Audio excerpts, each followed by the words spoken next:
سعید غلام سرور قادری ہماری یہ جو مین مارکیٹ کی مسجد بڑی ہے نا، اس کے وہ خطیب ہیں. انہوں نے ایک کتاب لکھی ہے معاشیات نظام مصطفیٰ صلی اللہ علیہ وسلم. اس میں پہلے انہوں نے کتنے ہی 100 صفحے سود یا ربا کی خلاف لکھے ہیں، مخالفت میں کہ کتنا بڑا جرم ہے یہ سب کچھ. اس کے بعد آخری چیپٹر میں لکھا ہے کہ یہ کچھ پڑھنے کے بعد آپ کا دل دہل گیا ہوگا کہ صاحب یہ تو صورت ہی ایسی ہے کہ یہ تو بالکل حرام ہے، اس کا ایک لقمہ بھی حرام ہے. کہنے لگے ٹھہر جاؤ اتنی جلدی نہ فیصلہ کر لو. ہم بتاتے ہیں کہ خنزیر پہ بسم اللہ پڑھ کے تکبیر پہ ذبح کرو.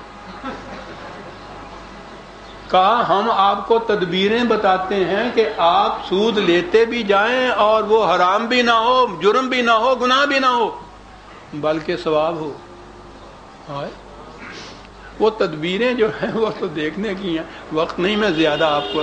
ایک تدبیر، ایک شخص کسی کو 10 روپے قرض دے کر، ذرا ذہن میں نقشہ خود ذہن میں اپنے جماتے چلے جائیے گا. 10 روپے قرض دے پر اس سے مثلا 2 روپے زیادہ لینا چاہتا ہے، کم از کم یہی سمجھ لیجیے. ظاہر ہے کہ یہ 2 روپے سود کے ہوں گے، یہ میں ان کا بیان پڑھ رہا ہوں کتاب میں سے. لیکن اس جرم اور گناہ سے بچنے کی تدبیر یہ ہے کہ قرض دینے والا قرض لینے والے کی کوئی چیز 10 روپے میں نقد خرید کرے. 10 روپے سود نہیں، اس کو قرض نہیں دیا، اس کو دیا اور اس کی کوئی چیز خرید لی، اور اسی چیز کو اس قرض لینے والے کے ہاتھ مدت معینہ کے لیے 12 روپے میں ادھار بھیج دی. ہاں ذرا غور کے بعد ہنسی آئے گی.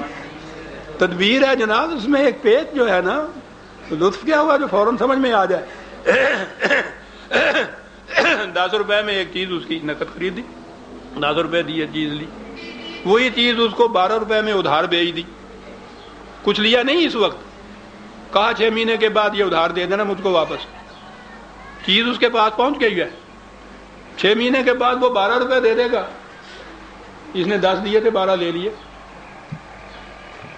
کہا کہ کئی تدبیریں اس قسم کی اس میں بیان ہوئی ہیں، میں نے تو ایک بتائی ہے، زیادہ نہیں بتاتا کہ میں بھی شامل نہ ہو جو انہی کے اندر جو آپ شروع کرنے جا کر تو کہیں کہ پرویز صاحب نے بتایا.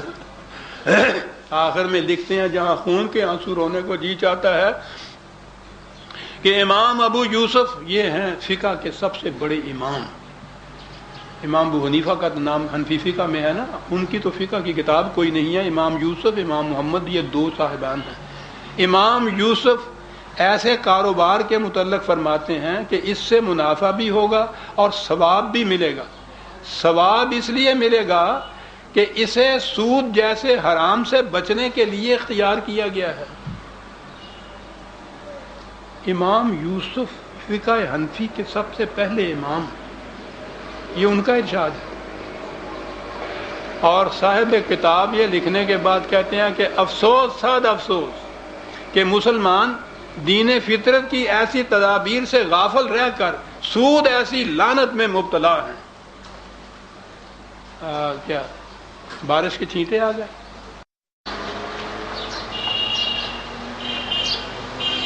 اقبال کے متعلق میں نے عرض کیا کہ ان کی تو ساری عمر اس جہاد میں گزر گئی کہ نظام سرمایہ داری اور شخصیت پرستی. قائد اعظم نے بھی اس میں کچھ کسر نہیں چھوڑی تھی.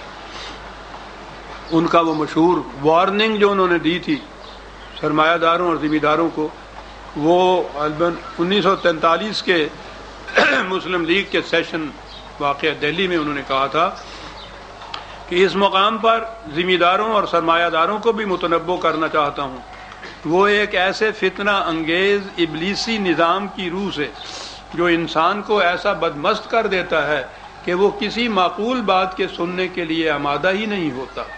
عوام کے گاڑے پسینے کی کمائی پر رنگ رلیاں مناتے ہیں. عوام کی محنت کو غصب کر لینے کا جذبہ ان کے رگ و پے میں سرایت کر چکا ہے.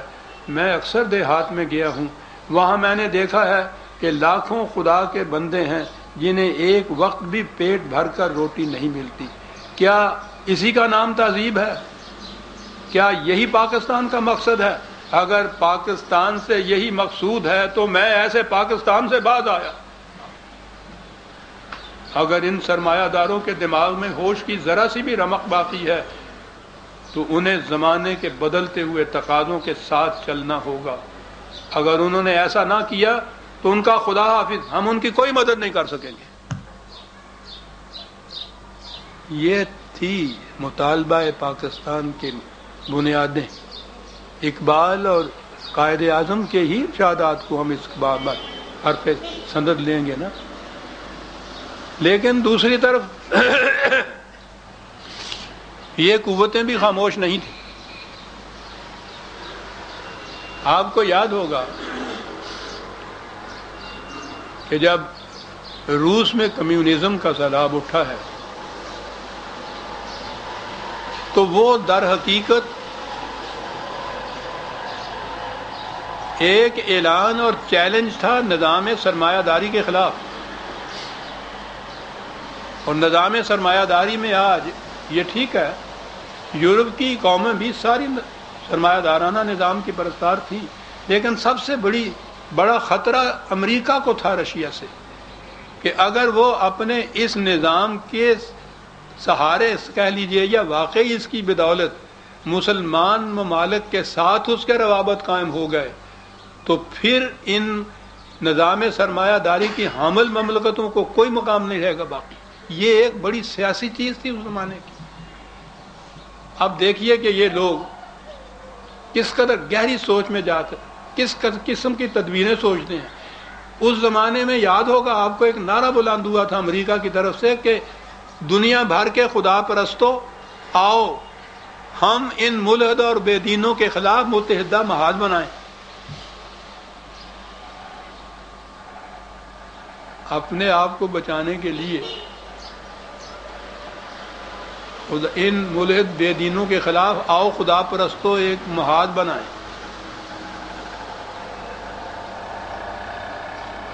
تو آپ کو معلوم ہے کہ یہاں پاکستان یا ہندوستان میں سے کس نے لبیک کہا تھا اس کے اوپر؟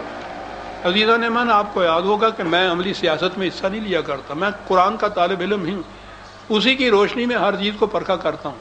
یہ جب آواز وہاں سے بلند ہوئی تھی تو میرا ماتھا ٹھنکا تھا کہ یہ بڑی گہری چال ہے مسلمان ممالک کو اپنی سیاست کے ہمیں فریب میں جنجال کرنے کا۔ یہاں سے یہ آواز مملکت پاکستان نے بھی کچھ رخ رکھا کہ امریکہ کے ساتھ روابط ہمارے قائم ہونے چاہیے، لیکن اس سے آگے بڑھ کے مولانا ابو الاعلی مودودی مرحوم، انہوں نے اسی زمانے میں 1955 میں تقریریں کی تھی، کراچی میں بھی لاہور میں بھی، اور کہا یہ تھا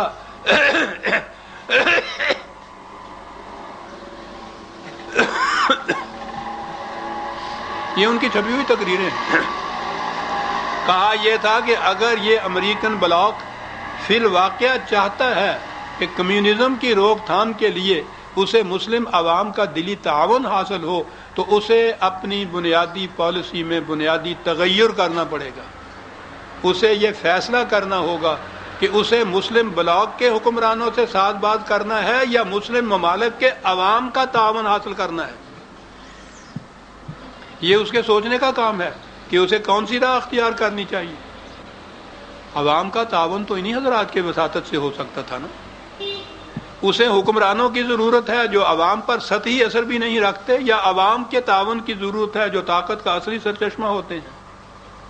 مسلمان ممالک کے ساتھ آپ کی جو پالیسی اب تک چلی آ رہی ہے وہ ایسی ہرگز نہیں ہے کہ پاکستان اور دوسرے ممالک کے عوام کا دلی تعاون آپ کو حاصل ہو۔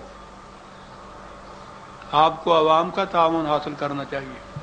یہ جواب تھا یہاں سے جو گیا۔ میں اس کے بعد عملی تشریح میں نہیں جاتا کہ یہ جو پھر ہمارا پاکستان کا پورا دامن بند گیا سرمایہ دار ممالک کے ساتھ، یہ تھی وہ چیز جو یہاں سے آئی۔ اس کے بعد سوال پیدا ہوا کہ اسلام کا معاشی نظام کیا ہے۔ مودودی مرحوم نے اپنی کتاب مسئلہ ملکیت زمین